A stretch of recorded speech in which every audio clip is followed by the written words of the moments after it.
بسم اللہ الرحمن الرحیم۔ حضرات محترم، میرے بھائی بہنوں اور بیٹیوں، میں ذی الحجہ اور قربانی کے فضائل بیان کر رہا ہوں۔ تیزی سے یہ قیمتی ایام گزر رہے ہیں۔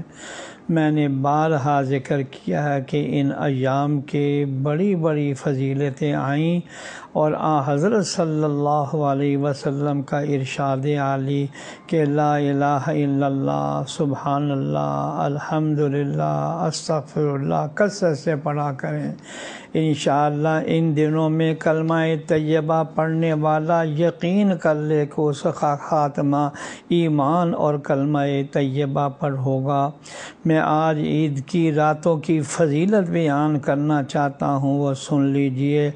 نبی کریم سرور دو عالم صلی اللہ علیہ وسلم نے فرمایا، جس نے عیدین کی دونوں راتیں یعنی عید الفطر اور عید الاضحیٰ، ان دونوں راتوں میں خالص اجر و ثواب کی امید پر عبادت کی، اس کا دل قیامت کے اس ہولناک کے دن مردہ نہیں ہوگا جس دن لوگوں کے دل خوف و دہشت سے مردود ہوں گے۔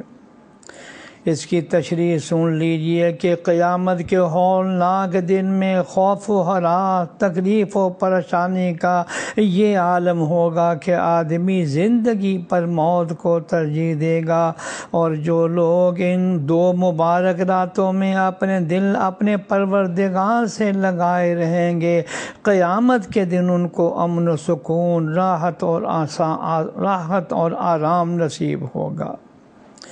حضرات محترم، یہ عید کی رات جو آ رہی ہے قیمتی رات ہے۔ میں پھر درخواست کرتا ہوں، تلاوت کریں، قرآن کریم کی تلاوت کریں، قرآن پڑھیں، ایک ایک حرف پر 10 نیکیاں، اور اس رات میں پتہ نہیں کتنا ثواب اللہ عطا فرمائیں گے۔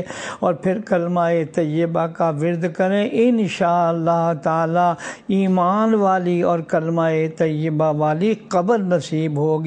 یا اللہ ہمیں ان راتوں کی قدر کرنے کی توفیق عطا فرما، آمین یا رب العالمین۔